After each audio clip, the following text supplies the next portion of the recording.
हमें इस कहानी का मेन कैरेक्टर रियोटा साकामोटो को दिखाया जाता है, जो एक 22 साल का बेरोजगार लड़का है और उसी के साथ ही वो गेम के अंदर जापान का नंबर 1 प्लेयर है। पर उसका सपना था कि वो वर्ल्ड का बेस्ट प्लेयर बनेगा। वो अपना गेम खेल ही रहा था, इतनी ही देर में दुनिया ग्लिच मर जाती है। जब उसकी आँख खोलती है तब वो एक दूसरी दुनिया में आ गया था, जिसे देखकर वो काफी हैरान था। अचानक से ये मेरा पूरा शरीर दर्द कैसे करने लगा और तभी वो देखता है कि वो एक पैराशूट से लटका हुआ होता है और फिर वो पेड़ से नीचे उतरता है और जहाँ पर वो अपने हाथ पे खून देखकर यहाँ पे बहुत ज़्यादा परेशान होने लगता है। फिर वो अपने फ़ोन को बाहर निकालता है, लेकिन उसमें कोई भी नेटवर्क नहीं होता है और वहीं पे वो अपना हाथ को देखता है जहाँ पे उसके हाथ में एक डायमंड लगा हुआ था और जिसे देखकर वो और ज़्यादा परेशान हो जाता है और वो नोटिस करता है कि उसको बिल्कुल भी दर्द नहीं हो रहा। फिर वो इस जगह को एक्सप्लोर करने के लिए निकल पड़ता है। तभी उसको एक बैग मिलता है जहाँ पे कुछ कपड़े और कुछ खाना होता है। फिर वो यहाँ से आगे बढ़ते हैं जहाँ पे उसे कुछ मक्खियाँ मिलती है और वो उस मक्खियों से डर के भागने लगता है। तभी अचानक टकरा के वो नीचे गिर जाता है और जब वो आगे देखता है तो काफी शॉक हो जाता है, क्योंकि दूर दूर तक केवल पानी ही था। और ये सब देख के वो यहाँ पे चीखने लगता है, क्योंकि वो समझ गया था कि वो अकेला एक आइलैंड पे फंस गया है और जहाँ से निकलना इम्पॉसिबल है। और तभी हमें फ्लैशबैक का सीन दिखाया जाता है जहाँ पे रियोता अपनी मॉम के ऊपर काफी ज्यादा नाराज हो रहा था, पर उसकी मॉम ने उसके भले के बारे में ही सोचा था, क्योंकि वो घर में पड़ा पड़ा सिर्फ गेम खेलता रहता था, जिस वजह से उसकी मॉम काफी परेशान हो गई थी। अगर ये घर में ही रहेगा तो आगे जाके अपना भविष्य कैसे बनाएगा।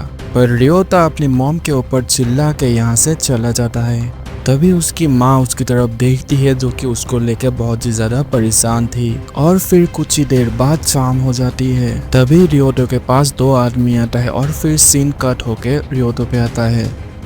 रियोता यहाँ पे अपनी बीती हुई कल के बारे में सोच रहा था, लेकिन बार बार उसके दिमाग में अपनी माँ की छवि आ रही थी, जिसे देखकर उसे अपनी सारी गलतियों का एहसास हो जाता है। तभी ये रियोतो को यहाँ पे एक अजीब सा बैग मिलता है, जिसे खोल के वो देखता है जहाँ पे कुछ अजीब से बॉक्स रखे हुए थे।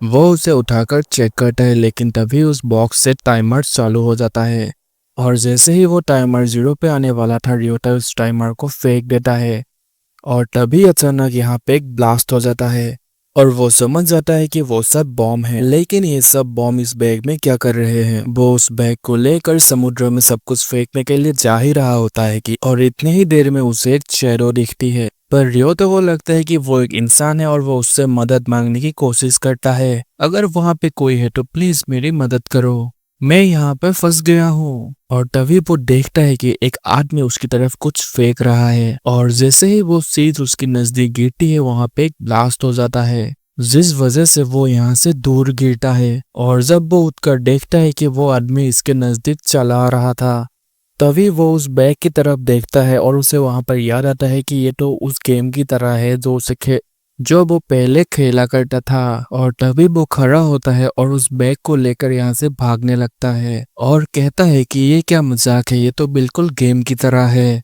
और तभी वो आदमी उसके ऊपर एक और बॉम्ब को फेंक देता है, जहाँ पे उस आदमी का निशाना खराब होने के कारण वो फिर से बच जाता है।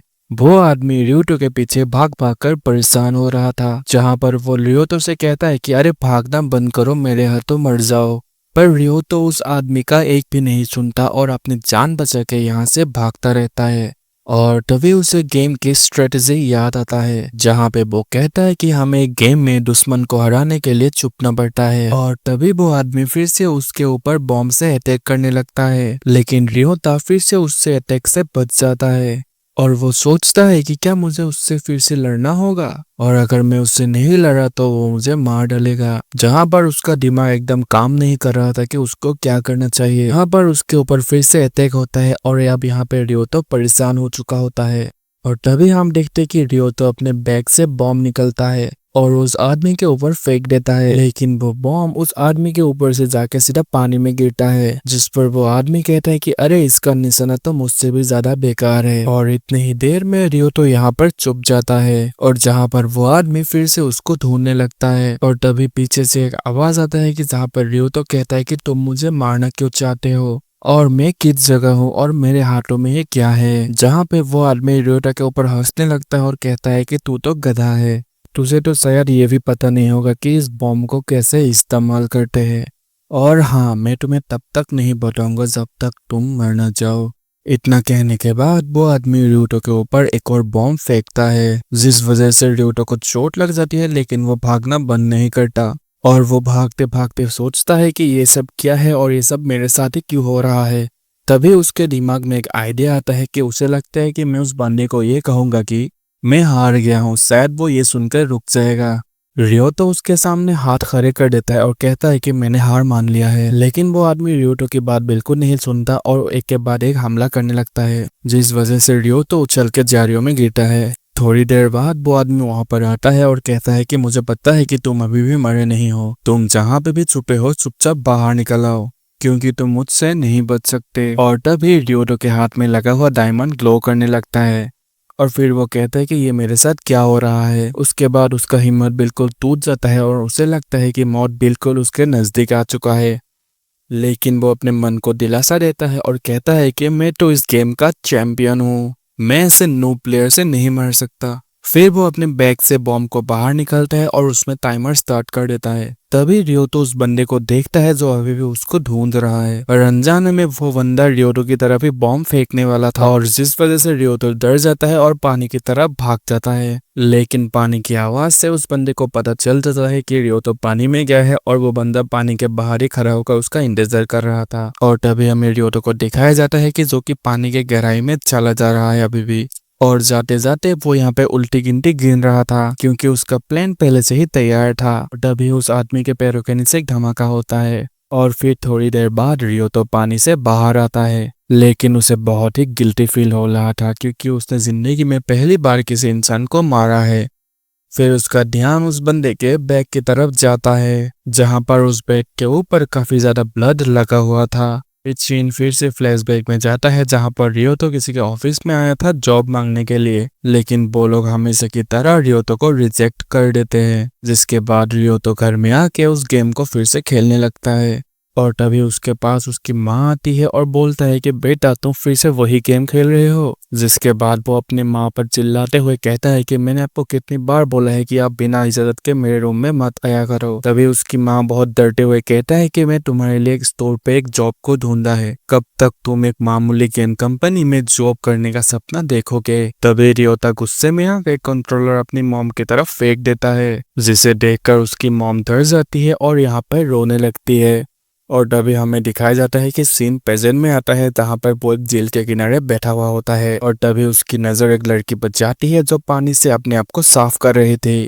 तभी हमें उस लड़की का भी फ्लैशबैक दिखाया जाता है जिसका नाम हिमिको था और वो भी बॉटम गेम खेला करती थी, जहाँ पर वो रियोता साकामोतो की बहुत बड़ी फैन थी, लेकिन वो कभी असली में उसको नहीं मिली। जहाँ पर वो थोड़ी देर पहले ही इस दुनिया में आई थी और उसको भी एक बैग मिलता है और उसे देखकर वो समझ जाती है कि उसको भी इस दुनिया में कुछ लोगों को मारना होगा।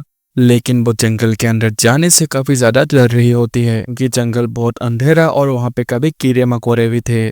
जिसके बाद वो एक पेड़ के नीचे बैठ जाती है और वहां पे सोचने लगती है कि वो इस गेम से बाहर कैसे निकले। और तभी वहां पे कुछ लोग आते हैं जिसको कहते हैं कि डरो मत, हम तुम्हें कुछ नहीं करेंगे। जिसके बाद वो आदमी उस बॉम्ब की मदद से यहाँ पे काफी ज्यादा मछलियां पकड़ लेते हैं क्योंकि वो लोग इस दुनिया में काफी टाइम से फंसे हुए थे और वो लोग काफी ज्यादा भूखे भी थे। खाना खाने के बाद वो लोग आपस में ही बहस करने लगते हैं, तभी उनमें से एक आदमी हिमिको को पकड़ लेता है। तभी हिमिको उसको शौक लगाकर अपने आप को चुरा लेती है। तभी वो आदमी कहता है कि अरे ये सब मजाक था, हम लोगों को एक टीम के हिसाब से रहना पड़ेगा, अगर हम लोग नहीं रहे तो हम सभी मारे जाएंगे। और वो सभी मिलकर हिमिको को अपना लीडर बना देते हैं। तभी एक एरोप्लेन ड्रॉप गिरा के यहाँ से चला जाता है और तभी वो सब लोग उस ड्रॉप को देखने के लिए जंगल में चले जाते हैं। और जब लोग वो ड्रॉप के नजदीक पहुंच के ड्रॉप को खोल के देखते हैं कि ड्रॉप में बहुत ज्यादा खाना होता है और वो लोग अपने आप पर कंट्रोल नहीं कर पाकर खाना खाना चालू कर देते हैं। और यहाँ पर ही वो टीचर आ जाता है और वो सभी से कहता है कि तुम लोग यहाँ पर क्या कर रहे हो,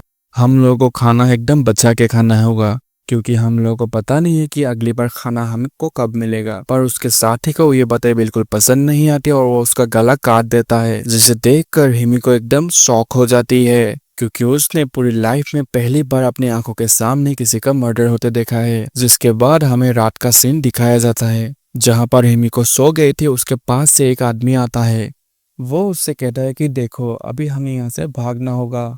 तुम्हें तो पता ही है कि कल क्या हुआ था, ये सब हमारे साथ भी हो सकता है। जिसके बाद वो लोग अपना अपना सामान लेके यहाँ से चले जाते हैं। चलते चलते वो लोग काफी दूर निकल आए थे जहाँ पर वो मोटा आदमी थक गया था और हिमिको को यहाँ पर रुकने के लिए कहता है। वो लोग यहाँ पे पानी पीने लगता है। तभी वो मोटा आदमी अपने रेडर को ऑन करता है जहाँ पे वो देखता है कि कोई बड़े ही तेजी से उनकी तरफ चला आ रहा है। और तभी वो मोटा आदमी हिमिको का हाथ पकड़ के यहाँ से भागने लगता है। जिस पर हिमिको कहता है कि तुम्हें कैसे पता कि वो आदमी आ रहा है। तभी वो मोटा आदमी कहता है कि तुम्हारे हाथ में तो पिस्तौल है, वो एक रेडार है। और उसके बाद जब हिमिको उस रेडार को चालू करता है तब उसे भी वो आदमी दिखाई पड़ती है। भागते भागते वो लोग एक ब्रिज के पास पहुंच जाती है जहाँ पे हिमिको उस ब्रिज को क्रॉस कर लेती है। पर वो मोटा आदमी उस ब्रिज को क्रॉस करने से काफी ज्यादा डर रहा था। जिसके बाद वो मोटा आदमी काफी हिम्मत करके उस ब्रिज को क्रॉस कर लेता है। इसके बाद उस मोटा आदमी का असली रंग दिखाई जाता है क्योंकि जब वो बोलता है कि हमें इस गेम में जिंदा रहने के लिए दूसरों को मारना पड़ेगा। के बाद हिमिको उस आदमी को तगड़ा शॉक देती है और यहाँ से भाग जाती है और एक जगह जाके छुप जाती है। और जहाँ पर वो मोटा लड़का आ जाता है, वो मोटा लड़का उसके साथ कुछ गलत काम करने वाला था। फिर उसे रियलाइज होता है कि यहाँ पर कोई भी मदद करने वाला नहीं है, जो भी करना होगा उसे खुद ही करना होगा। जिसके बाद वो एक बॉम्ब को एक्टिवेट कर देती है जो कि एक टाइमर बॉम्ब होता है, जिसे देखकर वो मोटा आदमी यहाँ से भागने लगता है। फिर हिमिको उस मोटे आदमी पर बॉम्ब फेंक देता है जिसकी मदद से वो मोटा आदमी यहाँ पर मर जाता है। जिसके बाद हिमिको झरने के पास जाके अपने आप को पानी से साफ करने लगती है और तभी उसे रियोटा साकामोतो दिखता है। तभी रियोटा उसके तरफ काफी ध्यान से देखने लगती है क्योंकि उसके पास बहुत ज्यादा खाना था। पर रिको रही से भागने लगता है। रियोटा उसे रोकने की कोशिश करती है लेकिन हिमिको उसकी एक भी नहीं सुनती और भागती रहती है। जिसके बाद रियोटा को समझ में नहीं आ रहा था कि अब वो क्या करे। तभी उसको याद आता है कि गेम में एक रेडर है, जो उसके हाथ में जो बटन है वो भी सेम टू सेम रेडर की तरह दिख रहा है। तभी उसको कुछ निशान दिखाई देते हैं यहाँ पे जो काफी धुंधले थे, लेकिन वो उस निशान की तरफ जाने लगती है जारियों में। लेकिन उसे जारियों में किसी की होने का मौजूदगी होता है। और फिर रियोतो कहता है कि अंदर जो भी हो चुपचाप बाहर आ जाओ वरना मैं तुम्हें बॉम्ब से उड़ा दूंगा। जहाँ से एक बहुत ही अजीब गरीब आदमी निकलता है जहाँ पे वो भाग रहा था। वो आदमी उसके बातों से इतना डर जाता है कि अब वो कहता है कि प्लीज मुझे मत मारो, मैं ऐसे नहीं मरना था।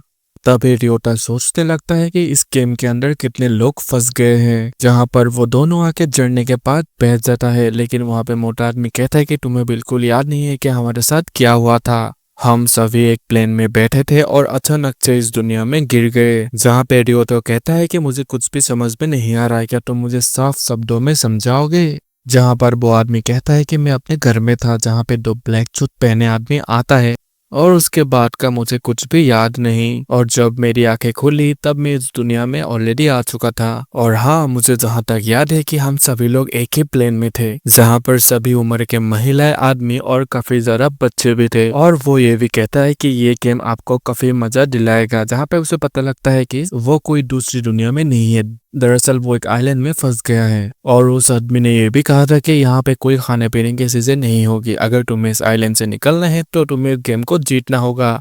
इस बॉम्ब के साथ तुमको जीतना होगा जिसे पिन कहा जाता है। और हमारे सबके हाथों में एक डिवाइस लगाया गया है, वो तभी निकलेगा जब तुम लोगों का मौत हो जाएगा। और इस आइलैंड से तुम लोग तभी निकल पाओगे जब तुम लोगों के पास 8 चिप्स होगी। और वहां पर एक आदमी ने उसको सूप पीने के लिए कहा और वो आदमी तुम थे रियो को। लेकिन अब तुम्हें देख के लगता है कि अब तुम्हें कुछ भी याद नहीं है। वहां पर सभी लोग डरे हुए थे लेकिन एक रियोटो ही था जो उस आदमी से लड़ रहा था। जिसके बाद उन लोगों ने तुम्हें पकड़ लिया और तुम्हें हाई वोल्टेज से तुमको बेहोश कर दिया।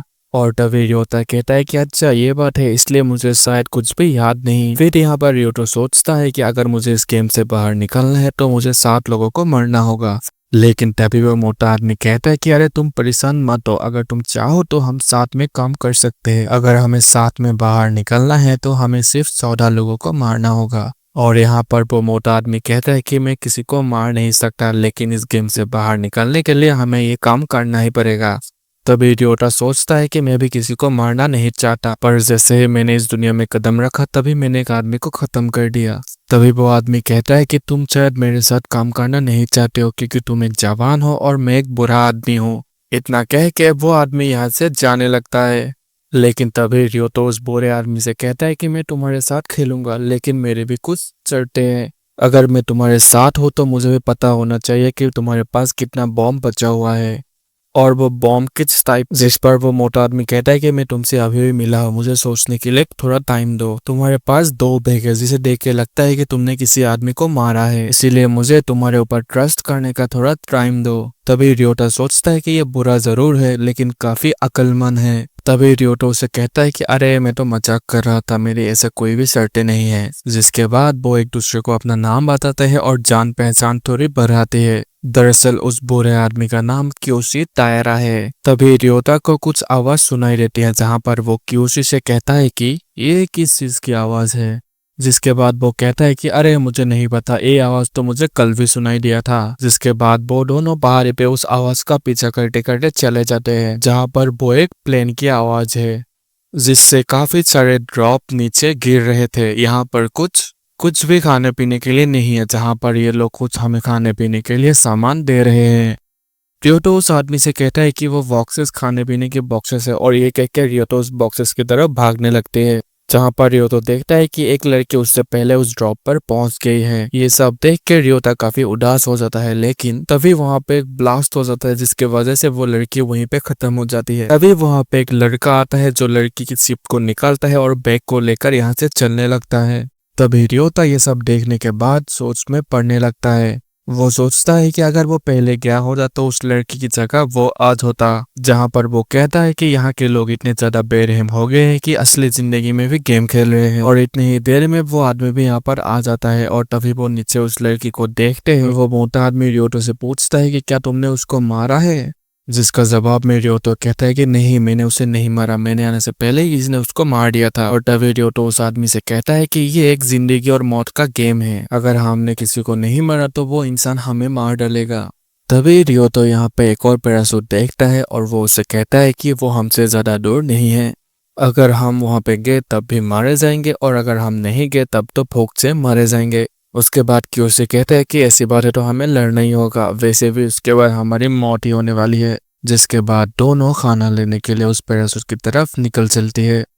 फिर हमें दिखाया जाता है एक कीड़ा नाम के एक लड़के को जो एक साइकोपैथ है। उस कीड़ा नाम के लड़के ने अपनी दुनिया में काफी उल्टे सीधे काम किए थे। तभी उसे ढूंढते ढूंढते एक बुरा आदमी वहां पर आ जाता है। दरअसल पैसे में वो बुरा आदमी एक वकील है और उसका नाम है नासुमे। और वो आदमी उससे कहता है कि तुम यहाँ पर क्या कर रहे हो। और जब वो उसे देखता है तो वो शॉक हो जाता है क्योंकि उसने लकड़ी से लगभग 100 मेंढकों को मार डाला था। और ये सब करके कीड़ा को बहुत मजा आ रहा था क्योंकि मैंने तुमको पहले ही बताया था कि वो एक साइकोपैथ है। जिस पर नासुमे कहता है कि देखो, तुम्हें किसी जिंदा चीज को ऐसे ही नहीं मारना चाहिए। जिस पर कीड़ा कहता है कि पंछी भी मछलियों को मार के खाता है, क्या ये भी कोई गुनाह है। तभी वहां पे कीड़ा को एक पैराशूट गिरता हुआ देखता है जहां पे वो नासुमे से पूछता है कि ये क्या है, और ये तो कल भी गिरा था। और जिसके जवाब में नासुमे कहता है कि शायद मेरे ख्याल से ये कोई खाना है। ये सुनने के बाद वो लोग उसे हासिल करने के लिए वहां पे जाने लगता है। जिसके बाद कीड़ा और नासुमे कीड़ा को डेड को लेकर उस ड्रॉप के पास पहुंच जाते हैं। तभी कीड़ा के डेड उसे बीम लेकर पेड़ पे लगाने लगते हैं, लेकिन वो काम नहीं करता। उसके बाद कीड़ा कहता है कि ये बीम मेरी है तो शायद इसे मैं ही ऑपरेट कर सकता हूँ। और तभी कीड़ा उस बीम को पेड़ पर लगा देता है और थोड़ी देर बाद वो पेड़ नीचे गिर जाता है। तभी कीड़ा के डेड उस बॉक्स को खोलकर देखता है जिसमें बहुत सारा खाना था और वो उन दोनों को भी कहते हैं, अगर तुमको खाना चाहिए तो मेरे पीछे से लो। और तभी नासुमे कहता है कि ये खाना हम सभी का है, हम सभी इसको मिल बांट के खाएंगे। तभी कीड़ा के डैड उसे धमकी देने लगती है और कहता है कि यहाँ पे कोई भी कानून नहीं चलता और यहाँ पे तुम कोई भी वकील भी नहीं हो, बस तुम एक मामूली भिखारी हो। और जंगल में सिर्फ एक ही रूल चलता है कि जो सबसे ताकतवर होगा वही जंगल में राज करेगा। कीड़ा यहाँ पर बड़बड़ने लगता है। तभी डेर उसके पास आते हैं और उसके अखरोट दबा देते हैं और वो कहता है कि क्या तुम मेरे एहसान भूल गए। और उसके बाद सीन कट होता है और हमें फ्लैशबैक का सीन दिखाया जाता है जहाँ पे कीड़ा अपने रूम में बैठे बैठे बतौम गेम खेल रहा था और तभी वहां पे उसके डैड आते हैं और उसको एक लात जड़ देते हैं और कहता है कि स्कूल जाने के बजाय तू यहाँ पे गेम खेल रहा है। उसके बाद वापस सीन प्रेजेंट में आता है जहाँ पर उसके डैड उसे काफी ज्यादा बुली कर रहे होते हैं। कीड़ा उसकी आदतों से काफी परेशान हो गया था, जो कि उसके बाद कीड़ा अपने बॉम्ब को उसके ऊपर फीट कर देते हैं। उसके डैड यहाँ पे कुछ कर पाते उससे पहले वो बॉम्ब ब्लास्ट हो जाता है। नासुमी को ये सब देख के यहाँ पे उल्टी आने लगते हैं, लेकिन कीड़ा पहले से बहुत ज्यादा खुश लग रहा था। तभी नासुमी उससे कहता है कि तेरा बाप तो पागल था है, लेकिन तू उससे भी बहुत ज्यादा पागल है। ये कहकर वो यहाँ से भाग जाता है और इतनी ही देर में यहाँ पे रियोतो और केसी भी आ जाता है। तभी रियोतो किया से कहता है क्या तुमने इसको मार डाला, जिस पर वो कहता है कि हाँ, और यहाँ से खाना लेने लगता है। तभी रियोतो कियोशी से कहता है कि हमें यहाँ से जाना चाहिए, जिसके बाद दोनों यहाँ से भाग जाता है। और ये सब देखने के बाद क्या कहता है कि तुम कितना भी भाग लो, तुम दोनों मेरे ही हाथों मरोगे। तभी कीरा यहाँ पर रेडर का यूज करता है, जिसे देखकर रियोतो को पता चल जाता है कि वो हम लोगों का पीछा कर रहा है। और उसके बाद ही कियोशो एक जगह पर टकरा कर एकदम से गिर जाता है और उसके बाद पता चलता है कि उसके पैर में एकदम से चोट लग गई है। जिसके बाद वो रियोतो से कहता है कि मेरी चिंता मत करो, तुम यहाँ से भाग जाओ। तभी रियोतो उससे कहता है कि तुम बस यहाँ पर चुप जाओ, बिल्कुल भी हिलना मत, जिसकी वजह से तुम उसके रेडर से एकदम बचे रहोगे, जिसे वो तुम्हें नहीं ढूंढ पाएगा। और मैं उससे बात करने की कोशिश करता हूँ, आखिर उसका दिक्कत क्या है। अगर वो नहीं माना तो मैं उसको सबक सिखाना पड़ेगा, क्योंकि मैं भी इस गेम का नंबर 1 प्लेयर हूँ। जिसके बाद रियोता अपने रेडर को यूज करके कीरा के पास पहुंच जाते हैं। और उसके बाद जब कीरा रियोतो को देखता है तो उस पे अपना बीम फेंक देता है, लेकिन रियोतो कीरा की बीम से बहुत ही आसानी से बच जाता है। उन दोनों का वहां पे फाइट होता है, जहां पे रियोतो को समझ आ जाता है कि वो भी एक अच्छा बॉटम प्लेयर है। मेरे ख्याल से शायद वो सेकंड या थर्ड प्लेयर है। दूसरी तरफ हमें अकुशी को दिखाया जाता है, जो कि कीरा के बाप के हाथों से वो पत्थर निकल लेता है। और अगली तरफ देखा जाता है कीरा को, जो रियोतो से कहता है कि क्या हुआ, डर लग रहा है क्या। पर रियोतो शांत रहकर उसे मारने का प्लान तैयार कर रहा था। जैसे ही कीरा आगे आता है, उसके साइड में एक बॉम्ब ब्लास्ट होता है, जिसे देखकर वो कहता है कि ये करना नामुमकिन है, लेकिन उसने ये सब कब कर लिया। लेकिन कीरा को उस धमाके से ज्यादा कुछ खास चोटें नहीं आई थी। और वो रियोटा के पास जाता है और उसे कहता है कि अगर तुम सच में एक अच्छे प्लेयर हो तो मुझसे ढंग से लड़ो। पर रियोटा उसकी बात सुनकर यहाँ पर चुप जाता है। और जिसे देखकर कीरा कहता है कि मुझे लगता है तुम सिर्फ गेम ही खेल सकते हो, शायद तुम असली जिंदगी में एक नालायक ही होगे। और इतनी ही देर में कीरा उसके आसपास एक बॉम्ब को फेंक देता है, जिसके वजह से उसका सर पत्थर से जाके एकदम से टकरा जाता है, जिसके वजह से रियोतो का खून निकलने लगता है और अब उसका दिमाग और भी ज्यादा खराब होने लगता है। जिसके वजह से रियोतो उसके सामने आ जाता है और रियोतो को देखकर कीरा अपने बीम को रियोतो पर फेंक देता है। लेकिन रियोतो उसके बीम से डरता नहीं है और उसके बीम के सामने अपने बैग को डाल देता है, जिसके वजह से वो बीम उसके बैग में चिपक जाती है और रियोतो उस बैग को हवा में फेंक देता है और अचानक यहाँ से एकदम गायब हो जाता है। तभी कीड़ा अपने रेडार से उसको ढूंढने की कोशिश करता है, लेकिन उसे कुछ भी दिखाई नहीं दे रहा था। और तभी उसके ऊपर एक बॉम्ब गिरता है, जिसके वजह से उसे आग भी लग जाता है। जिसके बाद कीड़ा कहता है कि मुझे लगता है कि अब वो फाइट में सीरियस हो गया है, अगर मैंने इस पर एक भी गलती की शायद वो मुझे अभी मार डालेगा। और वो फिर से अपने रेडार में उसे ढूंढने की कोशिश करता है, लेकिन उसे रेडार में भी कुछ नहीं दिखता। और तभी रियोतो उसके सामने आ जाता है और रियोतो आने के बाद ही तुरंत एक अपने बैग से बॉम्ब उसकी तरफ फेंक देता है। और ये सब होते हुए ह्यूमी को भी अपने ऊंचाई से देख रही थी। तभी रियोतो अचानक से अपने होश में आता है और देखता है कि अरे मैंने ये सब क्या कर दिया, क्या मैंने इस बच्चे को मार डाला है। लेकिन कीड़ा अभी जिंदा है और रियोतो उसको एक पेड़ से बांध कर यहाँ से एकदम चले जाते हैं। कीड़ा चिल्ला के उससे पूछता है आखिर तुम हो कौन जिससे मुझे हराया। तभी रियोतो कीड़ा को अपना नाम बताता है, जिसे सुनकर कीड़ा एकदम से शॉक हो जाता है, क्योंकि वो जापान का नंबर 1 प्लेयर है। फिर हमें कियोशी और रियोतो को एक झरने के पास दिखाया जाता है। तभी रियोतो उसको एक खाना देता है, जिसे देखकर कियोशी यहाँ पर एकदम से रोने लगता है। तभी रियोतो सोचता है कि जिंदगी में पहली बार कोई मेरे काम से खुश है। तभी झरने से उस बंदे की बॉडी यहाँ पर बह के आती है, जिसे देखकर कियोशी कहता है कि इस बंदे ने पैंट क्यों नहीं पहना है। और यह वही आदमी होता है जो कुछ समय पहले हिमिको को परेशान कर रहा होता था। तभी रियोटो क्योसी से कहता है कि हमें यहाँ से जाना होगा, शायद झरने के ऊपर कोई दुश्मन बैठा है। जिसके बाद क्योसी कहता है कि पर मैं जल्दी भाग नहीं सकता क्योंकि मेरे पैर में चोट लगी हुई है, पर तुम मेरी चिंता मत करो और कहीं जाकर चुप जाओ। और रियोटो कहता है कि अब हमेशा ऐसे ही बात करते हो, इसलिए अब जल्दी जाकर छुप जाओ और मैं देख के आता हूँ कि कौन है। इसके बाद वो पहाड़ी के ऊपर निकल जाता है उसको देखने के लिए। वो पहाड़ के ऊपर जाने के बाद उसे ढूंढने के लिए रेडार का इस्तेमाल करने वाला होता है, लेकिन तभी उसे याद आता है कि जब वो इस्तेमाल करेगा तो दुश्मन को भी पता चल जाएगा। जिसके बाद वो यहाँ पर छुप कर जाने का डिसाइड करता है और उसे ढूंढने लगता है। दूसरी तरफ क्योसी उस आदमी के हाथ से चिप निकाल लेता है और यहाँ पर छुप जाता है।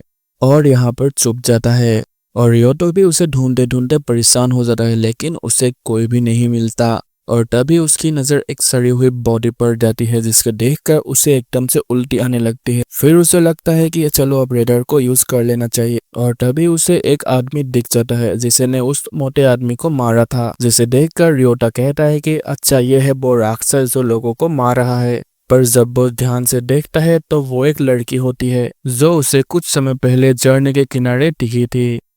और तभी हिमिको को भी पता चल जाता है कि किसी ने उसको अभी अभी देख लिया है और वो यहाँ पर एक बॉम्ब को फेंक देती है, लेकिन तुक्के में। जिसे देखकर रियोटो कहता है कि क्या ये लड़की पेड़ों को मारना चाहती है, लेकिन जब वो बॉम्ब फटता है तब वो भी बहुत ज्यादा कंफ्यूज हो जाता है क्योंकि वो एक स्मोक बॉम्ब था, लेकिन उस बॉम्ब के अंदर कुछ ऐसी गैसेस थी जो इंसानों के संपर्क में आके इंसानों को गला भी सकती है। जिसके बाद रियोटो वहां से भागकर खुले एरिया में आ जाता है, लेकिन तभी वहां पे हिमिको भी आ जाती है। तभी हमें पता लगता है कि हिमिको ने वो बॉम्ब जानबूझ के फेंका था। तभी रियोटो हिमिको को एकदम ध्यान से देखता है। उसके बाद उसे पता चलता है कि इसके पास बहुत सारा आइटम है, मतलब इसने बहुत लोगों को मारा। तभी रियोटो कहता है कि देखो मैं तुम्हारे साथ लड़ना नहीं चाहता क्योंकि ये गेम वाले चाहते हैं कि हम लोग आपस में लड़े और खुद का खुद मर जाए। अगर तुम मुझसे बात नहीं करना चाहती तो कोई बात नहीं, मैं यहाँ से चला जाता हूँ। तभी हिमिको रियोटो की बात मान जाती है और अपने बॉम्ब को ऑफ कर देती है। तभी रियोटो उसे समझाने के लिए आगे बढ़ने लगता है, लेकिन तभी रियोको उसे खतरे की तरह देखती है क्योंकि अभी तक हिमिको के साथ जो हुआ है वो किसी पर भी विश्वास नहीं करना चाहती। और फिर वो रियोटो के ऊपर बॉम्ब फेंक देती है, जिससे रियोटो बड़े ही मुश्किल से बच जाता है। पर हिमिको फिर से सदमे में आ जाती है, उसे लगता है उसने उस लड़के को मार दिया है। और तभी अचानक से रियोटा बाहर निकलता है और हिमिको उसके हमले से बच जाती है और अपने गन को बाहर निकाल लेती है, और जहां पर उन दोनों के बीच एक महायुद्ध हो जाता है। तभी रियोटा उसको एक लात मारती है जहां पर उसकी गन उसके ऊपर ही चल जाती है, जिसका झटका उसे इतना तेज लगता है कि वो उसके ऊपर ही गिर जाती है। जिसके बाद रियोटा उसे आराम से उठाता है और उसके सारा हथियार है ना छीन लेता है ताकि वो फिर से किसी को ना मार डाले। हिमिको बेहोश थी, पर उसके सपने में वही आदमी आ रहा था जिसने उसके साथ गलत करने का सोचा था। और तभी अचानक से हिमिको होश में आ जाती है और देखता है कि रियोटो उसके पास बैठा है। तभी रियोटो हिमिको को बताता है कि तुमने अपने ही गन से अपने ऊपर शॉक लगा लिया था, इसके वजह से तुम अब तक बेहोश थी। और इसी के साथ रियोटो उससे ये भी कहता है कि मुझसे तुम डरो मत, मैं तुम्हें कोई भी चोट नहीं पहुंचाऊंगा। तभी हिमिको अपनी पॉकेट से एक टाइमर बॉम्ब निकलती है, जिसे देखकर रियोटो की एकदम से फट जाती है। और तभी हिमिको कहती है कि मुझे सब पता है, तुम मेरे साथ गलत करोगे और उसके बाद तुम मुझे मार डालोगे। अच्छा होगा कि मैं अपने आप को ही खत्म कर लूं। और कुछ ही देर में वहां पे धमाका होने ही वाला था। तभी रियोटा उसके ही हाथ से उसके बॉम्ब को ऑफ कर देता है और रियोटा हिमिको से कहता है कि मुझे पता है तुम काफी तकलीफों से गुजर रही हो। और उसके बाद रियोटा हिमिको को अपने साथ ही ले जाता है, जहां पर सीन कट होता है, जहां पर रियोटा उसके मुलाकात क्योशी से करवाता है। तभी क्योशी हिमिको से कहता है कि तुम फिक्र मत करो, हम जल्दी ही यहाँ से बाहर निकल जाएंगे। तभी वो कहती है कि मैं यहाँ से बाहर निकल के कहाँ जाऊंगी, जबकि मुझे यहाँ पर भेजने वाला मेरे अपने ही लोग हैं। जिस पर क्योशी कहता है कि मेरे साथ भी कुछ ऐसा ही हुआ था। और उसके बाद रियोटो को भी अपने पाप अपनी आंखों के सामने आने लगता है, जिससे उसने मॉम को बहुत ही परेशान किया था। वो अपनी जिंदगी में कभी भी एक अच्छा बेटा नहीं बन पाया और इस वजह से मेरी किस्मत मुझे इस मोड़ पर ले आई है। तभी क्योसी कहता है कि जो भी हो, मेरी फैमिली मुझसे बहुत प्यार करती है और मैं भी करता हूँ, मैं इसलिए यहाँ से बाहर निकलना चाहता हूँ। और तभी रियोटो को झाड़ियों से कुछ आवाज आने लगती है, जिससे उसे लगता है कि यहाँ पर कोई छुपा हुआ है। तभी रियोटो कहता है कि मुझे लगता है कि यहाँ पे कोई है, हमें यहाँ से जल्द निकलना होगा। और तभी क्योसी टॉर्च को उठाकर उसकी तरफ देखने लगती है, जहां उन्हें एक बहुत बड़ी छिपकली दिखती है जो इंसानों को खाया करती थी, जिसे देखकर वो सभी लोग डर जाते हैं। और उस छिपकली से बचने की कोशिश करने लगते हैं, लेकिन वो सभी छिपकलियां उनके खाने के आसपास घूम रही थी। फिर रियोटा उनके नजदीक चला जाता है और एक पत्थर को उठा लेता है, क्योंकि इस दुनिया में सबसे ज्यादा इम्पोर्टेंट है खाना। अगर खाना नहीं तो वो लोग इन दुनियाओं में सर्वाइव नहीं कर पाएंगे। जिसके बाद क्योसी अपने बैग से एक बीम को निकाल लेता है और छिपकली के ऊपर फेंकता है, लेकिन वो बीम नहीं फटती। जिसके बाद वो एक दूसरी बीम को निकालता है, पर वो भी स्टार्ट नहीं हो रही थी। जिस पर वो कहता है कि आखिर क्या